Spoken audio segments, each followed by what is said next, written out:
পড়ে গেছে। আরেকটা বর্ণনা আসছে জিবরাইল সাথে সাথে সিজদায় লুটিয়ে পড়ছে। উঠার পরে যখন উনি সিজদা থেকে উঠলেন, উঠার পরে বললেন রব্বুল আলামিন আমি কি দেখলাম? তখন বললেন এটা হলো জান্নাতের হুর। জান্নাতের হুর দেখার পরে হাদিসের ভিতরে আসছে যে জিবরাইল হুরের চেহারা দেখে সহ্য না করতে পেরে অজ্ঞান হয়ে পড়ে গেছে। আরেকটা বর্ণনায় আসছে হাদিসের যে হুরের চেহারা দেখার পরে উনি সিজদায় লুটায় পড়ছে। বলার পরে বলছে ওগো রব্বুল আলামিন এটা আমি কি দেখলাম? আল্লাহ রব্বুল আলামিন বললেন এটা হলো জান্নাতের হুর। বলছে এই হুরগুলো কাদের জন্য তৈরি? বলছে যারা তাদের যৌবনকে হেফাজত করেছে, যৌবন কালকে বিভিন্ন ভাবে কাটিয়ে না দিয়ে যৌবনকে হেফাজত করেছিল, আমানত হিসেবে রেখেছিল। এটা তার কাছে যে আমানত হিসেবে দেওয়া হয়েছিল, এই আমানত হিসেবে যে সকল যুবকরা রেখেছিল তাদের জন্য এই জান্নাতের ভিতরে হুরদেরকে রেডি করে রাখা হয়েছে। কারণ প্রিয় উপস্থিতি, জান্নাতের ভিতরে একজন ব্যক্তি যখন ঢুকবে, ঢুকার পরে জান্নাতের ভিতরে ঢুকার সাথে সাথে বলা হচ্ছে হাদিসের ভিতরে জান্নাতের তুবা নামে একটা গাছ দেখতে পাবে। এই গাছটা যখন সে দেখবে ওই গাছের দিকে 10,000 বছর ফিরে থাকবে। ফেরেশতা এসে বলবে হে আল্লাহর বান্দা কি দেখো? বলে এত সুন্দর গাছ কি পৃথিবীতে হইতে পারে? বলে এর থেকেও সুন্দর গাছ দিয়ে পুরো জান্নাত ঘেরা আছে। আলহামদুলিল্লাহ।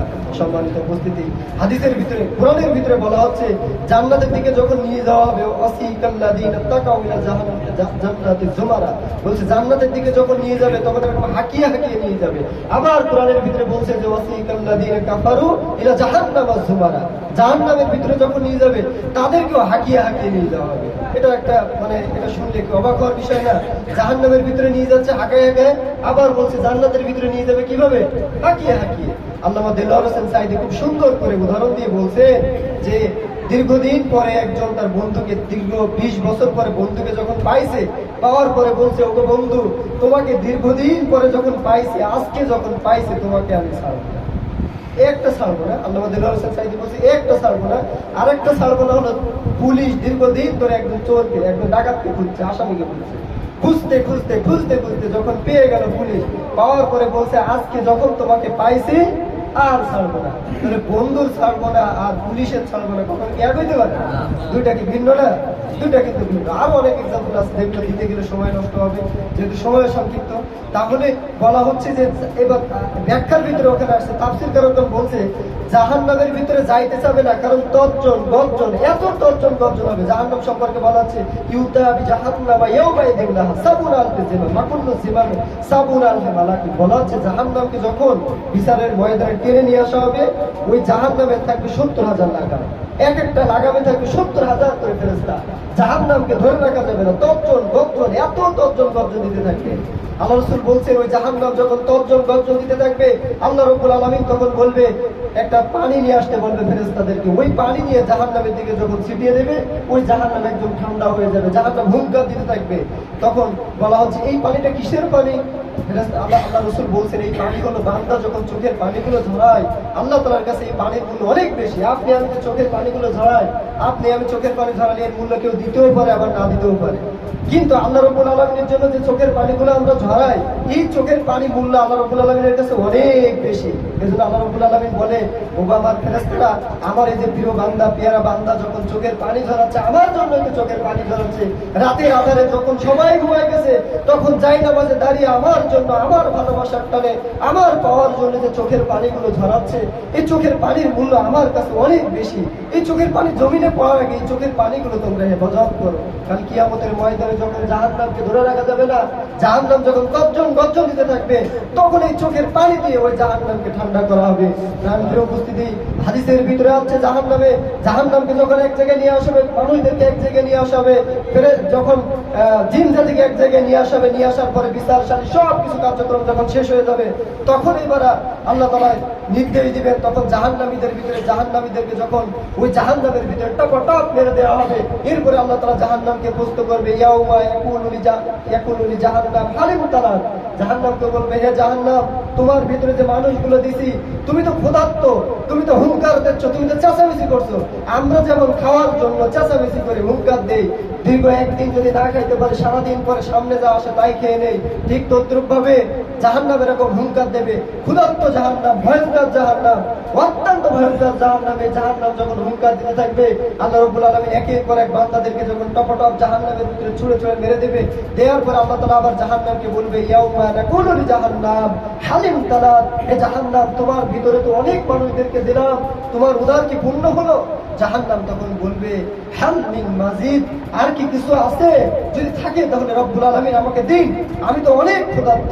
আল্লাহ রব্বুল আলামিন বলবে সকল পাপিষ্ঠ মানুষদেরকে তোমার ভিতরে দিয়ে দিলাম, সকল পাপিষ্ঠ জিন জাতিকেও তোমার ভিতরে দিয়ে দিলাম, এখনো তোমার উদার পূর্ণ হয়নি? তখন বলবে যে না, আমার উদার এখনো পূর্ণ হয়নি। আল্লাহ তাআলা তখন চন্দ্র, সূর্য, গ্রহ, নক্ষত্র, গ্যালাক্সি, নিউয়ে যা আছে সবকিছু টপটপ ছায়াপথ যা আছে সবকিছু যখন জাহান্নামের ভিতরে দিতে থাকবে, দেওয়ার পরে আল্লাহ রাব্বুল আলামিন বলবে এই সূর্য থেকে পৃথিবী থেকে সূর্য কত লক্ষ গুণ বড় জানেন? 13 লক্ষ গুণ বড়। অর্থাৎ 13 লক্ষ পৃথিবী এক জায়গায় করলে একটা সূর্য সমান হবে। এবং ছায়াপথ যেগুলো আছে, এই ছায়াপথ গুলো বলা হচ্ছে পৃথিবী যদি ওই ছায়াপথের ভিতরে ঢুকে যায়, একটা বালিকণা যেমন আমাদের চোখে বালিকণাকে অনেক বড় দেখি নাকি আমরা, বলা হচ্ছে ছায়াপথের ভিতরে যদি পৃথিবী নামক এই গ্রহটি যদি ঢুকে যায়, তাহলে ওর যেমন ছায়াপথের ভিতরে ঢোকার পরে তার স্থান হবে পৃথিবীর মানুষের বালিকণা যেমন এরকম একটা জায়গা সে দখল করতে পারবে। কথা বুঝতে পারছেন? তাহলে কত বড় আল্লাহ তাআলা যে এই যে জমিন, আসমান জমিন সৃষ্টি করেছেন, এটা নিয়ে যদি আমরা গবেষণা করি আমাদের মাথার তার ছিঁড়ে যাবে।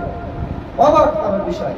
আমরা যখন এই যে সৌরজগৎ নিয়ে, মহাকাশ নিয়ে যখন আমরা কল্পনা করি, লেখাপড়া করবেন আপনারা, দেখতে পাবেন এই জিনিসগুলো যখন চিন্তা করবেন, তখন এই পৃথিবীটা আপনার আমার কাছে তখন কিছুই মনে হবে না।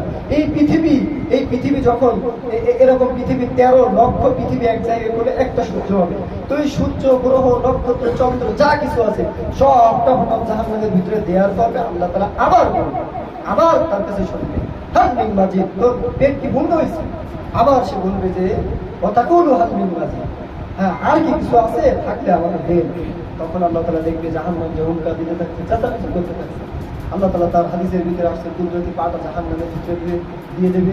জাহান্নাম রাজা হুতামা সাইদ সাক্তার জাইন হাবিয়াই জাহান্নাম ঠাস ঠাস করে বাড়ি খেয়ে বলবে আজকে আমার পেট পূর্ণ হয়েছে। সংগ্রামী উপস্থিতি, এই ভয়াবহ জাহান্নাম থেকে যারা বাঁচতে পারবে, এই জাহান্নাম, ওই যে জাহান্নামে যাওয়ার আগে যখন গর্জন দিবে, আমরা স্বাভাবিক এই যে গেট যেগুলো আছে, যেগুলো দিয়ে পানি যাতায়াত করে, আছে না, যে ইসামতি নদীতে যে গেটগুলো আছে, এই গেটগুলো দূর থেকে যখন গেটগুলো ছেড়ে দেওয়া হয়, দূর থেকে কি শব্দ হয় শুনছেন?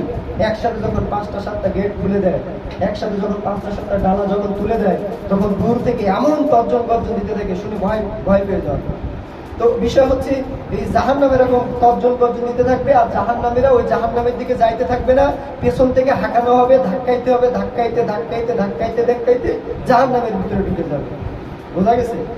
এরপরে বলা হচ্ছে জান্নাতীদেরকেও ধাক্কাইতে জান্নাতের ভিতরে নিয়ে যাবে। কেন নিয়ে যাবে?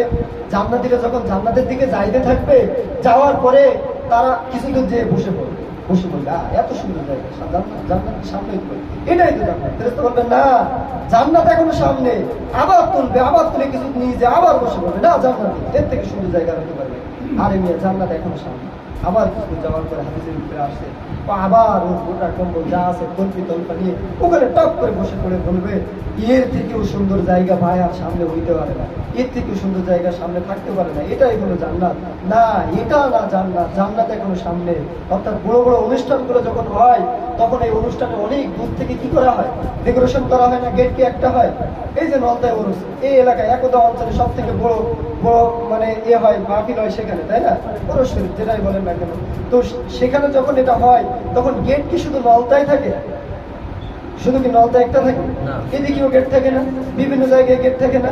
তো এরকম বড় কোনো আয়োজন যখন হয়, তখন গেট একটা হয় না, ঠিক এর থেকেও বড় জায়গায় আল্লাহ তাআলা আপনাকে আমাকে যখন ঢুকাবেন, তখন এই গেট কি একটা হইলে হবে? একটা গেট হইলে হবে তখন না, তখন অসংখ্য গেট থাকবে। এই একটা গেট পার হবে আর মনে করবেন এটাই মনে হয় জান্নাত। না, এর থেকেও সুন্দর জায়গার সামনে অবস্থান করতেছে। জান্নাতে ঢুকে যাবে, একটা গাছ দেখবে, 10,000 বছর ফিরে থাকবে, বলবে এর থেকেও সুন্দর গাছ, পেছনে ফেরবে দেখবে গাছে গাছে পুরো জান্নাত ঘেরা। এরপর একটা হুর দেখবে, হুর দেখার পরে তার দিকে এরকম শত বছর ফিরে থাকবে। তারপরে বলবে আরে মিয়া, একটা জিনিস দেখে অবাক হয়ে গেছে, এর থেকেও সুন্দর আছে। ক্রান্তির উপস্থিতি জান্নাতের ভিতরে, জান্নাতীরা যখন ঢুকবে, তখন এই চেহারাগুলো আপডেট হইতে থাকে। আমাদের ফোনে যে অ্যাপসগুলো আছে না, এই যে অ্যাপসগুলো কিছুদিন পর কি হয়, আপডেট হয়। এই ফোনে অ্যাপসগুলো যেমন কিছুদিন পর আপডেট হয়, জান্নাতের ভিতরে এরকম আপনার আমার চেহারা আপডেট হবে। বলা হচ্ছে যে জান্নাতের ভিতরে একজন ব্যক্তি যাওয়ার পরে যখন বাজারে যাবে, ওখান থেকে ফিরে আসবে, আসার পরে স্ত্রীকে যখন দরজায় নক করবে, স্ত্রী যখন দরজা খুলবে, খোলার পরে বলবে আরে তোমার চেহারা এত সুন্দর হয়ে গেল কেমন? এগুলো হাদিসের কথা বলছে। তোমার চেহারা এত সুন্দর হয়ে গেল, স্ত্রী স্বামীকে বলবে তোমার চেহারা এত সুন্দর হয়ে গেল। আল্লাহু আকবার। জান্নাতের ভিতরে শুধু চেহারা সুন্দর হতে থাকবে, জান্নাতের ভিতরে চাইতে দেরি হবে, পাইতে দেরি হবে না। আপনি আপনার স্ত্রীর হাত ধরবেন, জান্নাতের ভিতরে হেঁটে বেড়াবেন। এখন যদি মন্টু মিয়ার বাগান বাড়ি যায় আপনার স্ত্রীর হাত ধরে আপনি হাঁটেন, তাও মানুষ কি করবে? ইফতিজিং করবে না? টিচিং করবে কিনা? কিন্তু জান্নাতের ভিতরে আপনি আপনার স্ত্রীর হাত ধরে হাঁটবেন, আর পায়ের নিচ দিয়ে কুলকুল কুলকুল করে ঝর্ণা ধারা প্রবাহিত হবে, গাছগুলো হেলে দুলে দুলে গান গাইতে থাকবে, পাখিগুলো কলকাকুলিতে মুখরিত করবে, পাহাড়ের পদদেশে ঝর্ণা ধারাগুলো প্রবাহিত হতে থাকবে। এর ভিতর দিয়ে আপনি হেঁটে যাচ্ছেন স্ত্রীর হাত ধরে, আর দুইজন কোষ গল্প করতেছেন। এর থেকেও সুন্দর কিছু কি আর পৃথিবীতে পাওয়া যাবে? এই শান্তি যদি পাইতে হয় কোথায় যেতে হবে? জান্নাতে যেতে হবে। আল্লাহ তাআলা এবার বলছেন, আম হাসিবতুম আন তাদখুলুল জান্নাহ ওয়া লাম্মা ইয়া'লামিল্লাহু আল্লাযীনা জাহাদু মিনকুম ওয়া ইয়ালামুস সাবিরিন। তোমরা কি মনে করেছো যে জান্নাত এমনি এমনি পেয়ে যাবে? এই জান্নাত তো মামুর বাড়ির আবদার না, চাইলাম আর পেয়ে গেলাম, দিন লেখা লাগতো না যে চাইলাম আর পেয়ে গেলাম। এই জান্নাত পাইতে হলে কি করতে হবে? আল্লাহ তাআলা বলছে, এই জান্নাত পাইতে হলে জিহাদ ফি সাবিলিল্লাহ করতে হবে।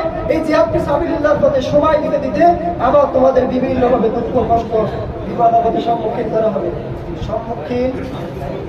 সম্মুখীন যখন করা হবে তখন বলা হচ্ছে এর ভিতরে ধৈর্য ধারণ করতে হবে, তাহলে জান্নাত পাওয়া যাবে।